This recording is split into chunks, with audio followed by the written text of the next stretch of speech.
saya serahkan aja sama lawyer, mau atau mana yang terbaik.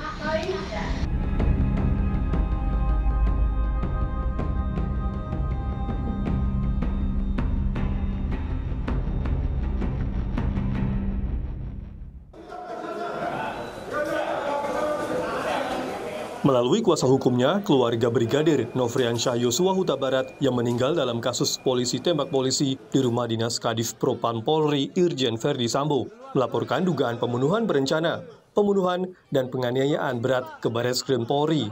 Pihak keluarga juga meminta jenazah Brigadir Yosua diotopsi ulang.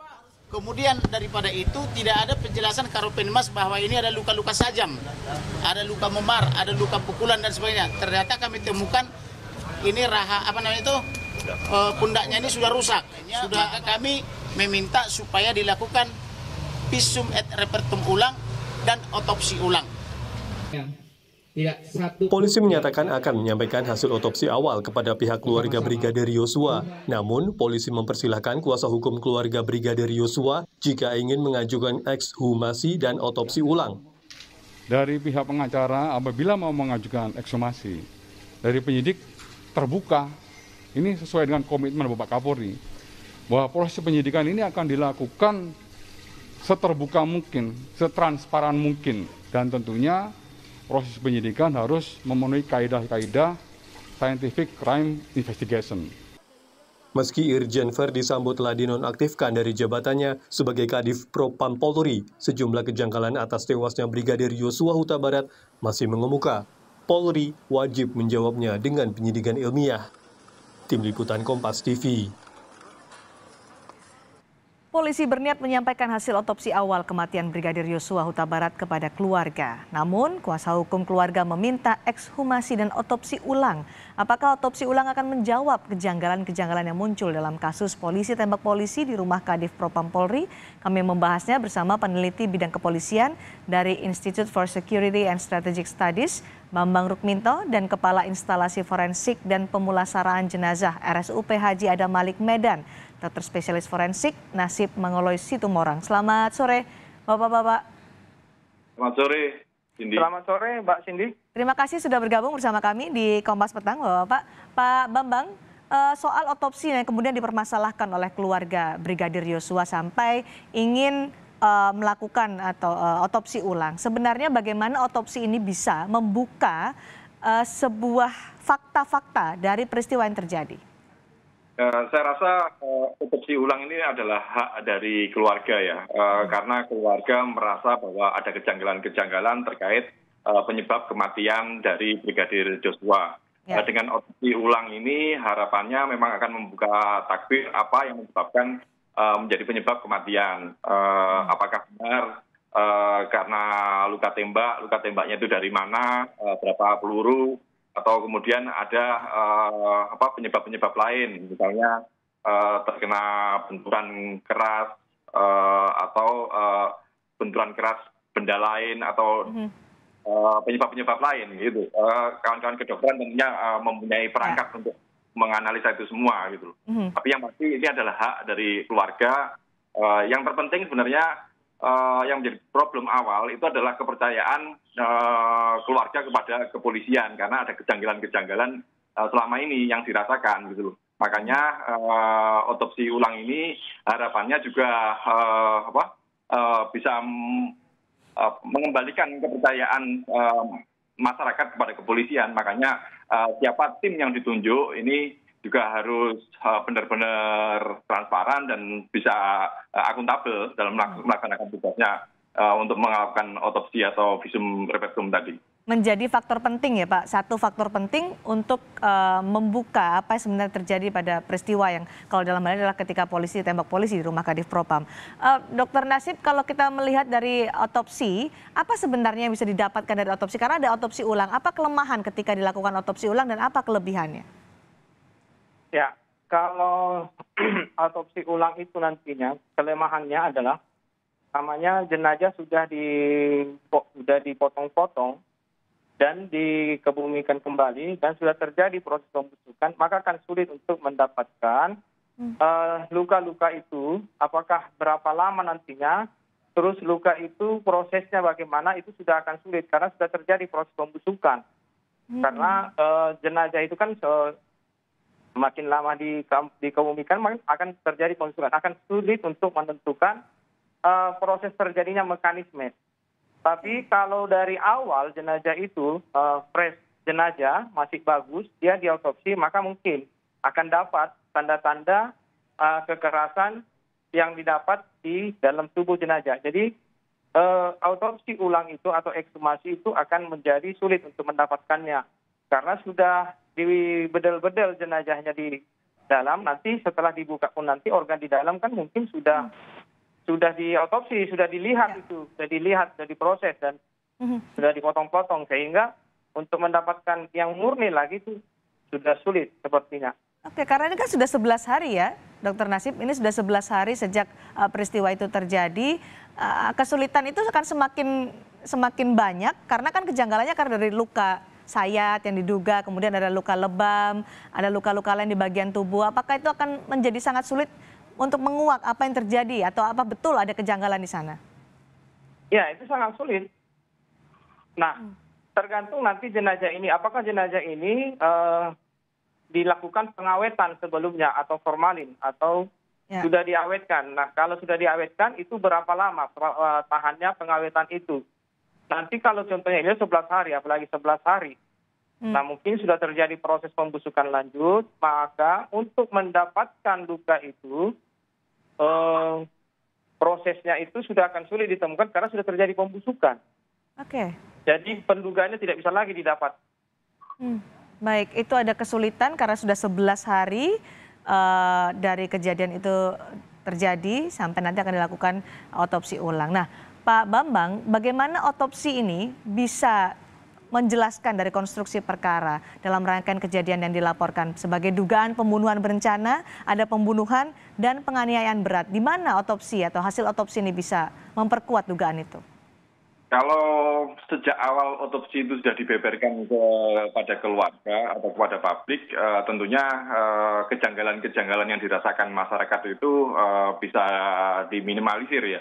Hanya saja problemnya kan memang di awal kepolisian ini seolah-olah menutup-nutupi, makanya kalau kemudian ini sekarang molor-molor, terus kemudian keluarga minta visum ulang, seperti yang dikatakan Pak Dokter tadi, bahwa memang ada kesulitan-kesulitan yang akan yang timbul gitu loh.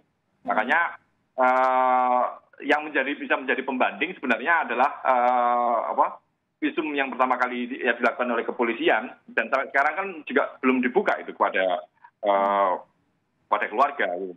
Ini yang sangat kita sayangkan gitu.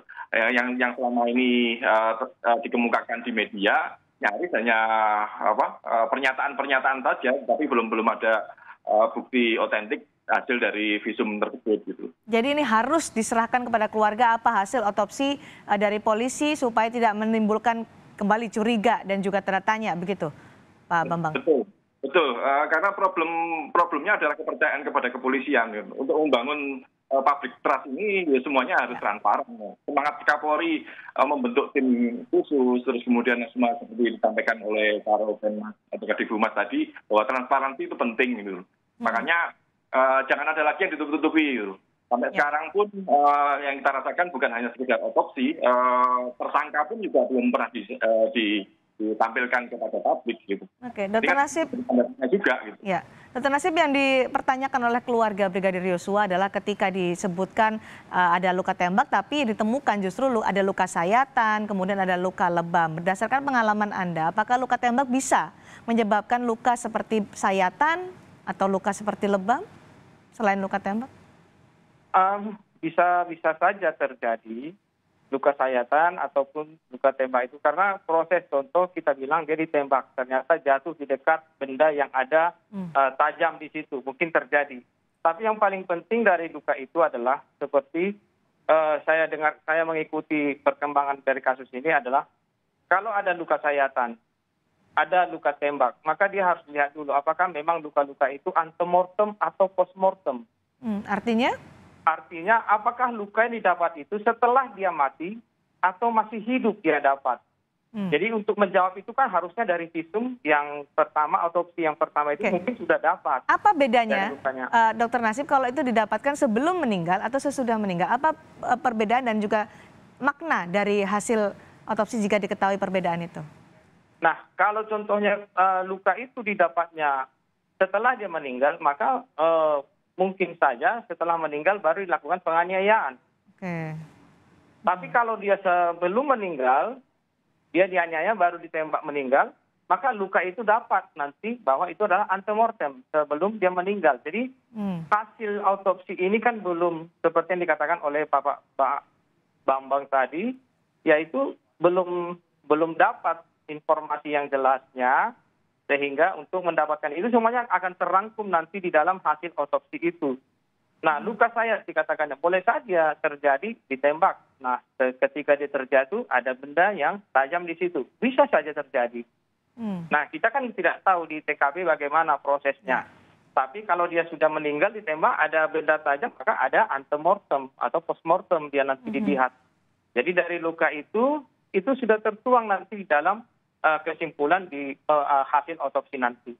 Oke, ketika itu nanti dilakukan otopsi ulang, karena ini kan kita berbicara pada kasus saat ini keluarga meminta otopsi ulang. Apakah itu bisa terlihat ini terjadi atau luka ini muncul karena sebelum meninggal atau sesudah meninggal, dan membuktikan bahwa betul atau tidak ada penganiayaan berat terhadap korban?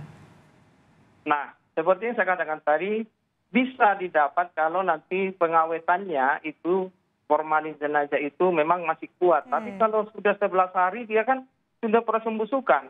Itu jaringan-jaringan itu sudah busuk. Nah, kalau sudah busuk, itu sudah sulit untuk menilainya. Nah, biasanya kalau seperti saya pengalaman itu, kalau memang kita curiga ini antemortem atau postmortem, itu biasanya kita ambil jaringan itu, kita kirim ke dokter spesialis patologi anatomis untuk melihat apakah memang ini ada antemortem atau tidak. Jadi kalau sudah busuk seperti itu, maka akan sulit. Selalu nanti dipanya itu sudah busuk, sehingga tidak didapat lagi hal-hal yang kita inginkan untuk menentukan ini luka antemortem atau postmortem. Dengan kondisi 11 hari pasca kejadian, butuh berapa lama untuk bisa mengetahui hasil otopsi itu?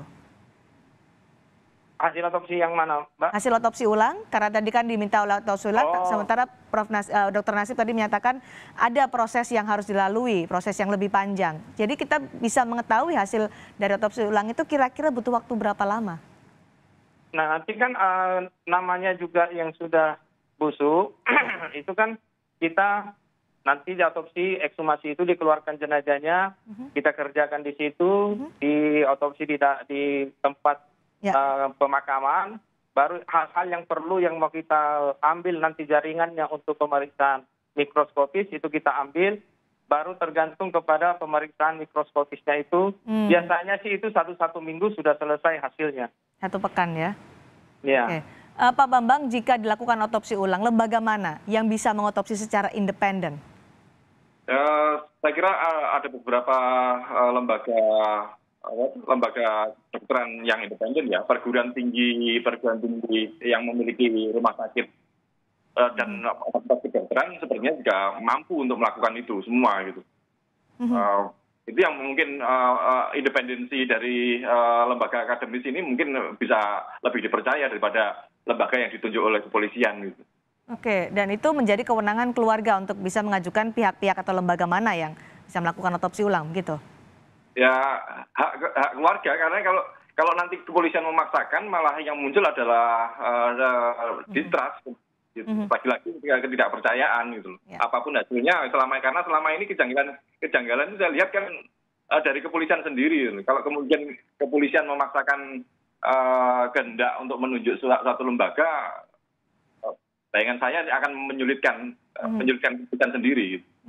Jika nanti dilakukan otopsi ulang oleh keluarga, hasil otopsi ulang juga akan dilaporkan ke Polri, Pak Bambang. Bagaimana mengawalnya supaya hasilnya tetap transparan, supaya tidak ada lagi dugaan-dugaan kejanggalan?